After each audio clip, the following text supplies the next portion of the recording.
Hi students, good evening and welcome back to my channel. तो देखिए बच्चों, इस वीडियो में मैंने पोस्ट किया हुआ है क्लास 12th का मैथमेटिक्स का हार्ड जोन 2024 का पेपर। ये कल यानी 9 मई 2024 को कंडक्ट हुआ था in hard zone areas of Jammu and Kashmir and Ladakh UT areas में। तो देखिए ये टोटल आपके पास मैक्सिमम मार्क्स 80 थे, टाइमिंग 3 आवर्स था और टोटल क्वेश्चन आपको 31 आए हुए थे। तो इंस्ट्रक्शंस पढ़ते हैं, कितने सेक्शंस थे और कितने कितने मार्क्स के क्वेश्चंस थे। तो जनरल इंस्ट्रक्शन अगर आप पढ़ते हैं, देखिए 4 सेक्शंस आपके पास ABCD और all questions are compulsory. Section A जो था उसमें आपके पास 10 very short answer type questions यानी ऑब्जेक्टिव टाइप क्वेश्चंस आए हुए थे, जिसमें मोस्टली 7-8 ऑब्जेक्टिव होते हैं, तो कुछ फिल इन द ब्लैंक्स वाले क्वेश्चन होते हैं। ओके, तो ये 1 मार्क्स वाले आपको 10 क्वेश्चन आए थे 1 to 10 section A। Section B में आपके पास 11 से 20 तक 10 क्वेश्चन आए हुए थे 2 मार्क्स ईच वाले। तो 2 मार्क्स वाले आपके पास 10 क्वेश्चन आए हुए थे from question number 11 to question number 20। Section C को अगर आप देखेंगे तो सेक्शन C में आपके पास 21 से 28 तक 8 शॉर्ट आंसर टाइप क्वेश्चन आए हुए थे 4 मार्क्स ईच के। ठीक है, 8 क्वेश्चंस आए हुए थे और ये 4 मार्क्स के थे। और सेक्शन D, यहाँ पर आपको लॉन्ग आंसर टाइप क्वेश्चंस आए हुए थे 3, 21, 30 और 31, ये 3 क्वेश्चन आए हुए थे और 6 मार्क्स ईच के थे ये। ठीक है, तो टोटल मार्क्स आपके पास 80 हैं। सेक्शन A में 10 ऑब्जेक्टिव्स, सेक्शन B में 2 मार्क्स के 10 क्वेश्चंस, सेक्शन C में 4 मार्क्स के 8 क्वेश्चंस और सेक्शन D में आपके पास थे 3 questions of 6 marks each. Okay, तो सेक्शन A पे चलते हैं, ऑब्जेक्टिव टाइप क्वेश्चंस को थोड़ा डिस्कस करेंगे। क्वेश्चन 1 था आपके पास इफ, ये डिटर्मिनेंट दिए हुए हैं, determinant x to 18x equal to determinant of 6 to 18 6। ठीक है, 2 डिटर्मिनेंट्स को इक्वेट करके दिया हुआ है। तो then x is equal to, तो आपको क्या करना था, लेफ्ट का डिटर्मिनेंट का वैल्यू निकालना था, इज इक्वल टू राइट का भी डिटर्मिनेंट का वैल्यू निकालना था। ठीक है, तो आपको ऑलरेडी आता होगा कि 2/2 डिटर्मिनेंट्स को कैसे सॉल्व करते हैं। ठीक है, तो ये x² माइनस 18 2 36 हो जाता और राइट साइड से आपका 6 6 36 माइनस 18 2 36। ठीक है, तो यहाँ से आप जस्ट आपको एक इक्वेशन आता है, x की वैल्यू निकल जाती, तो x इज इक्वल टू आता था आपके पास ऑप्शन B +-6। ठीक है, तो क्वेश्चन नंबर 1 का आपके पास करेक्ट ऑप्शन था ऑप्शन B +-6। क्वेश्चन नंबर 2 देखिए, the number of all possible matrices of order 3/3 with each entry 0 और 1 इज, तो इसका करेक्ट ऑप्शन है 512। अगर आपके पास कोई एक 3/3 ऑर्डर का मैट्रिक्स है, ठीक है, number of all possible matrixes of order 3/3, जहाँ पर एंट्री 0 और 1 हो, तो वहाँ पर आपके पास जो number of matrixes, possible number of matrixes बनता है वो मैक्सिमम 512 बनेगा। तो 512 थे इसका answer, option D. Question number 3, the degree of the differential equation, ठीक है, d2y/dx² का होल क्यूब प्लस dy/dx का square plus sine of dy/dx plus 1 is equal to 0। ठीक है, ये एक डिफरेंशियल इक्वेशन दिया हुआ है, इसमें डिग्री क्या है। ठीक है, तो इसका जो करेक्ट ऑप्शन था that is D not defined. ठीक है, इसका डिग्री कैलकुलेट करना नहीं कर सकते हम, डिफाइन नहीं है। Question number 4, second order derivative of function x⁻20 is, तो ये पावर फंक्शन से करना था आपको इसका डेरिवेटिव डिफरेंशिएशन। ठीक है, तो एक बार इसका डिफरेंशिएशन करोगे आप, फर्स्ट डेरिवेटिव क्या आ जाएगा 20 इंटू x⁻19। सेकेंड डेरिवेटिव करोगे तो वो आ जाएगा 20, तो 20 रहेगा बाहर मल्टीप्लाई में, तो x⁻19 का आ जाएगा 19 इंटू x⁻18। तो इसका करेक्ट ऑप्शन आपके पास आना था, करेक्ट आंसर आना था 380 इंटू x⁻18, 380 इंटू x⁻18। ठीक है, तो ये आपको यहाँ पे सेकेंड डेरिवेटिव निकालना था इसका।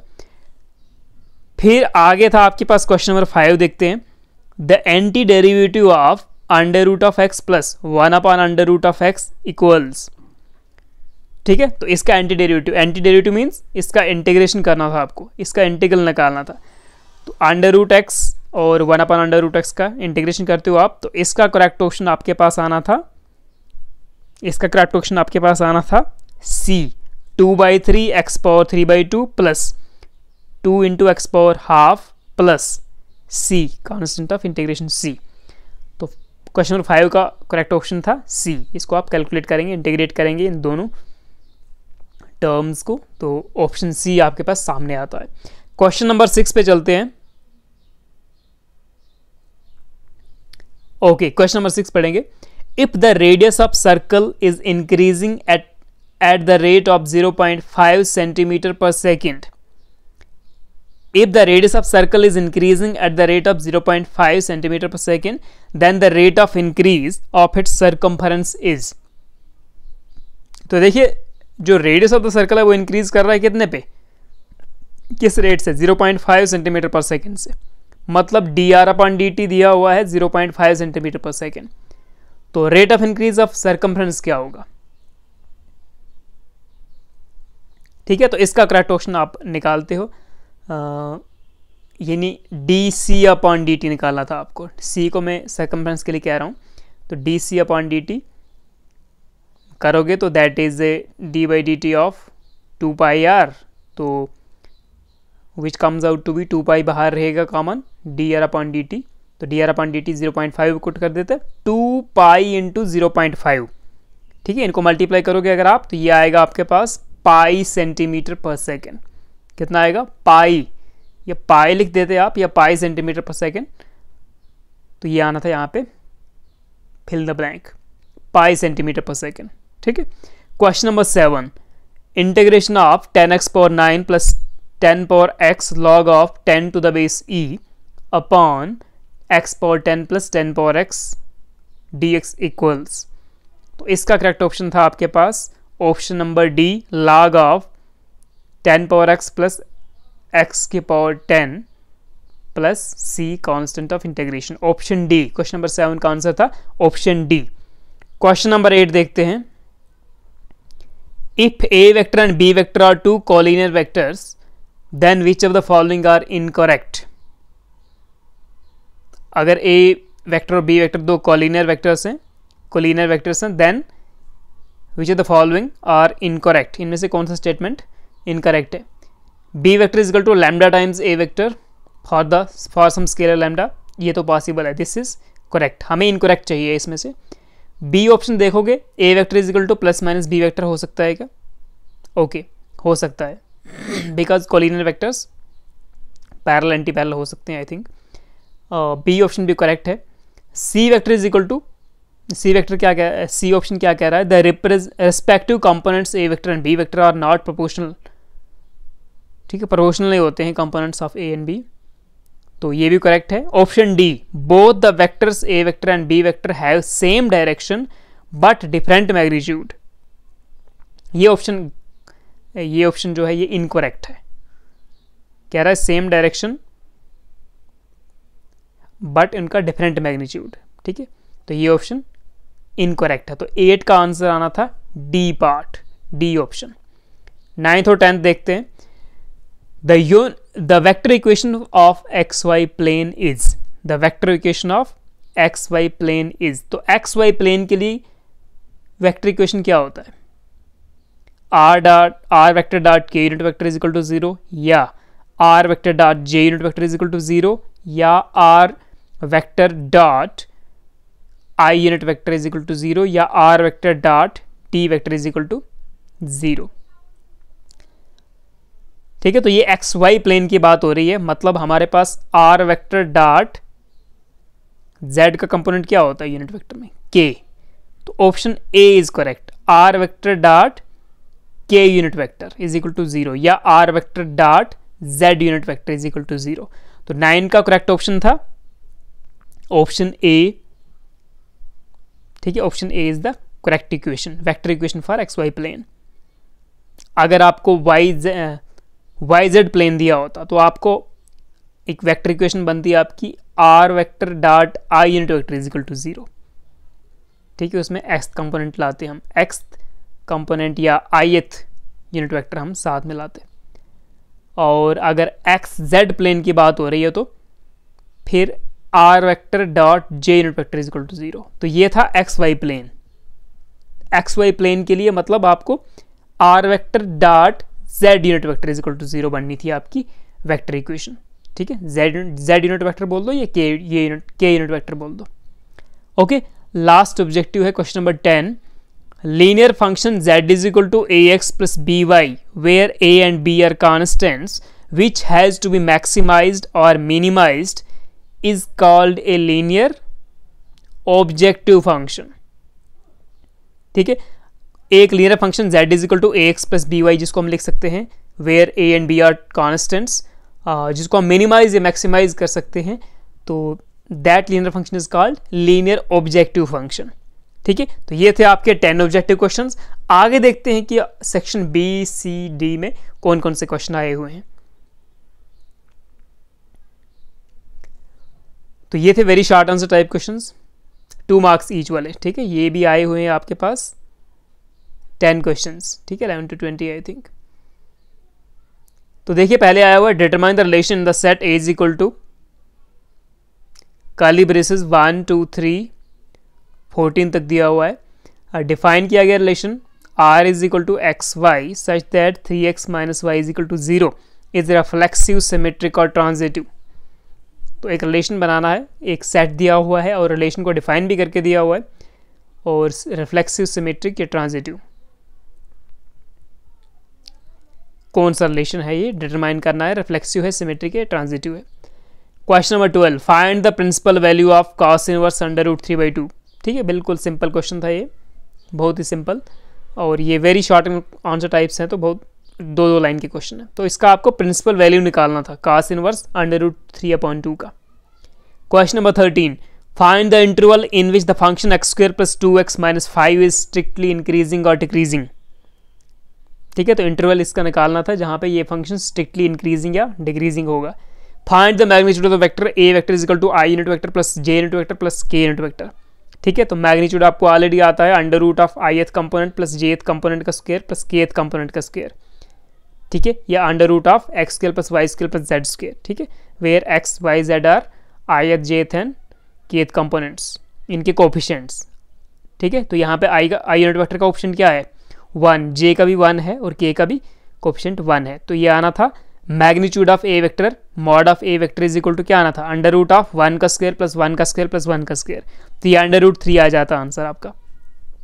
क्वेश्चन नंबर 15 देखिए, show that the vector I unit vector plus J unit vector plus K unit vector is equally incline to the axis O X O Y and O Z. ये भी vector से आया हुआ है। Vector से देखिए 2 question आए हुए हैं, 4 मार्क्स 2 मार्क्स के, एंड और पीछे वेक्टर इक्वेशन भी आया हुआ है 5 मार्क्स का वेक्टर वाले चैप्टर से अभी तक मिला हमें। यहाँ पे इवेलुएट करना था आपको, इंटीग्रेशन करना है इसका जस्ट।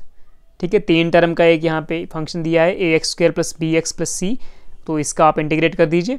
ठीक है, जो कॉमन टर्म्स उनको कॉमन करो, x² x और 1 को इंटीग्रेट करो यहाँ पे, तो जस्ट 2 लाइनों में हो जाएगा question. Question number 17, evaluate using the properties of integrals integration from 0 to π/2 cos² x dx। ठीक है, तो यहाँ पर आपको क्या करना था, पहले cos² x को कैसे इंटीग्रेट करोगे आप। ठीक है, इसको आप, इसने कहा है प्रॉपर्टीज ऑफ इंटीग्रल से इंटीग्रेट करो। ठीक है, तो हमें ये नहीं कि cos² x को हम 1 प्लस cos 2x/2 इस तरह कुछ इंटरचेंज करें फॉर्मूलाज, ऐसा नहीं करना था, प्रॉपर्टी ऑफ इंटीग्रल का यूज़ करना था। तो देखिए हमारे पास एक प्रॉपर्टी होता है integration from 0 to a f(x) dx is equal to integration from 0 to a f of a minus x dx। वो यहाँ पे यूज़ करना था। इस इंटीग्रेशन को, इस इंटीग्रल को आपको लेट करना था i के बराबर। Let i is equal to this integral, equation 1 कर देते आप, फिर वो प्रॉपर्टी यूज़ करते, तो cos² x जो है ना, अब यहाँ पे देखिए 0 to a जो लिमिट्स हैं वो 0 to π/2 है। तो cos² x में अगर आप प्रॉपर्टी यूज़ करोगे तो ये आ जाएगा cos² a माइनस एक्स यानी π/2 माइनस एक्स। तो वो sin² x आ जाता, तो उसको इक्वेशन 2 कर देते, तो आपको लेफ्ट हैंड साइड और राइट हैंड साइड दोनों इक्वेशंस को ऐड करना था एडिंग फर्स्ट एंड सेकंड कर लेते इक्वेशंस को, तो ये आपके पास 2i is equal to right hand side आपका बन जाता integration 0 to pi by 2 cos square X plus sine square X, ये 1 आ जाता। तो इस तरह आपके पास खाली dx का इंटीग्रेशन करना था आपको, तो ये आपके पास इसका करेक्ट आंसर आना था। Integration i is equal to answer आते हैं इस तरह के क्वेश्चंस में पाई बाई 4, ठीक है। तो इसका आप आसान से निकाल सकते थे इस प्रॉपर्टी, बट यहाँ पे आपको याद रखना है कि ये प्रॉपर्टी ऑफ इंटीग्रल से ही ये क्वेश्चन होने वाला था, ठीक है। तो इसका आंसर आना था पाई बाई 4। ये क्वेश्चन देखिए, क्वेश्चन नंबर 18, ये प्रोबेबिलिटी से आया हुआ क्वेश्चन है। कंप्यूट करना आपको probability of a by B if probability of b is 0.5 and probability of a intersection b is 0.32, ठीक है। बहुत सिंपल सा फॉर्मूला था इसका, वो आप कर लेते। तो क्वेश्चन नंबर 18 के आगे जो क्वेश्चंस थे तो ये ए बी और सी तीनों सीरीज में सेम थे। क्वेश्चन नंबर 17 तक जो आपके ऑब्जेक्टिव्स या ये 2 मार्क्स वाले क्वेश्चन ये डिफरेंट थे, ठीक है। तो पहले 10 मार्क्स और ये 7 क्वेश्चन, 7 टू ज़ा 14 और 10 24, तो 24 मार्क्स का हर सीरीज में पेपर अलग था, ठीक है, डिफरेंट था। उसके अलावा आगे सारे क्वेश्चन 18 से आगे सेम है ऑल सीरीज। 19th क्वेश्चन देखिए, ये भी प्रोबेबिलिटी से आया हुआ है और 2 पार्ट थे इसके। फिर एक मैट्रिक्स कंसीडर करना था, आपको कंस्ट्रक्ट करना था। इसके कुछ एलिमेंट्स दिए गए हैं, a is equal to A I J whose elements are given by, ये को रिलेशन दिया है A I J is equal to I plus 2j का होल स्क्वायर अपॉन 2। फिर ये था सेक्शन सी, 4 मार्क्स ईच वाले क्वेश्चन, डिफरेंशियल इक्वेशन आया हुआ था, इसको सॉल्व करना था। And evaluate using property of definite integrals, ठीक है, प्रॉपर्टी ऑफ डेफिनेट इंटीग्रल यहाँ पे यूज़ करना था, तो ये भी इंटीग्रल से आया हुआ है। And this is question number 23, if x is equal to under root of a power sine inverse t comma y is equal to under root of a power cos inverse t, cos inverse of t, show that dy upon dx is equal to minus y upon x, ठीक है। तो ये मेरे ख्याल में inverse trigonometry function से आया हुआ है शायद, ठीक है। डेरिवेटिव से क्वेश्चन, ये वो डेरिवेटिव के काफ़ी मतलब चैप्टर्स हैं मेरे ख्याल में मैथमेटिक्स में। मुझे थोड़ा सा ये पेपर सिंपल तो था बट थोड़ा सा लेंथी लगा मुझे, ये पेपर थोड़ा सा लेंथी था मेरे ख्याल में। Okay, find the shortest distance between the lines, ये काफ़ी पुराना इंपॉर्टेंट क्वेश्चन है, रिपीट होता रहता है। तो 2 लाइंस दी गई हैं आपके पास, तो इनके बीच में आपको शॉर्टेस्ट डिस्टेंस निकालना है। Question number 25, show that the vectors this and this form the vertices of A right angle triangle. तो ये फिर से वेक्टर से आया हुआ 4 मार्क्स का, पीछे 5 नंबर का और ये 4 का, आई थिंक 9-10 मार्क्स का ये वेक्टर से भी आता है। Solve the following linear programming problem graphically, तो ठीक है, ये एक इसको मैक्सिमाइज करना है और सब्जेक्ट टू दीज कंडीशंस। ये फिर एक रिलेशन डिफाइंड है, लेट फंक्शन डिफाइंड है, late f be a function such that f is a function from set of natural numbers to set of natural numbers be defined by fn is equal to n plus 1 upon 2 if n is odd, and fn is equal to n by 2 if n is even for all n belongs to capital N. State whether the function is bijective, justify your answer. ये भी function से आया हुआ है, relation and function से। फिर एक और क्वेश्चन देखिए आया हुआ है 4 मार्क्स का, ये प्रोबेबिलिटी से आया हुआ है और प्रोबेबिलिटी के हमें 2 क्वेश्चन पीछे मिले एंड मेरे ख्याल में वो 2 मार्क्स के ही थे, 4 मार्क्स का वहाँ से और 4 मार्क्स का यहाँ पर भी है। Question number 28, A bag contains 4 red and 4 black balls, another bag contains 2 red and 6 black balls, one of the 2 bags is selected at random and a ball is drawn from the bag which is found to be red. Find the probability that the ball is drawn from the first bag. तो ये भी probability का question था। अब चलते हैं long answers पे section D में। 3 क्वेश्चन लॉन्ग आंसर आए हुए हैं, 6 मार्क्स ईच वाले। ये कुछ इक्वेशंस, सिस्टम ऑफ इक्वेशंस आया हुआ था, मैट्रिक्स मेथड से आपको इनको सॉल्व करना था और इसके आर में आया हुआ है एक मैट्रिक्स दिया हुआ है 3x3 matrix as the sum of symmetric and skew symmetric matrix, इसको एक्सप्रेस करना था। क्वेश्चन नंबर 30 देखते हैं। इंटीग्रल से आया हुआ है 6 मार्क्स का question, integration of 2x minus 3 upon X square minus 1 into 2x plus 3 का डी इंटू डी एक्स। ये आर में कर सकते थे आप, ये वाला 6x plus 7 upon under root of x minus 5 x minus 4 D X, integration of this. ठीक है, इंटीग्रेशन से बड़ा क्वेश्चन भी आया हुआ है। And this is last question, question number 31। If y is equal to tan inverse x का overall square है, टेन इनवर्स x का whole square, show that x square plus 1 का whole square y2 plus 2x x square plus 1 into y1 is equal to 2। ठीक है, y1 y2 I think ये derivatives हैं y के, y2 is I think second derivative and y1 is first derivative. या r में करना था आपको डिफरेंशिएट इस फंक्शन को, x power x cos x plus x square plus 1 upon X square minus 1। तो ये था आपका मैथमेटिक्स का पेपर। दिस इज सीरीज़ ए, साथ में मैं सीरीज़ बी और सीरीज़ सी को भी अपलोड कर रहा हूँ, और उसमें मैं जो क्वेश्चन नंबर 18 से आगे वाले क्वेश्चन हैं जो रिपीटेड हैं ए बी सी सीरीज़ में, उनको ज़्यादा डिस्कस नहीं करेंगे हम, या उनको नहीं पढ़ने वाले, वो आप देख लीजिए खुद ही। और 18 से पहले हम क्वेश्चन नंबर 17 तक थोड़ा वहाँ पे डिस्कस करेंगे बी और सी सीरीज़ में। ठीक है, ऑब्जेक्टिव्स में आपको बताने वाला हूँ।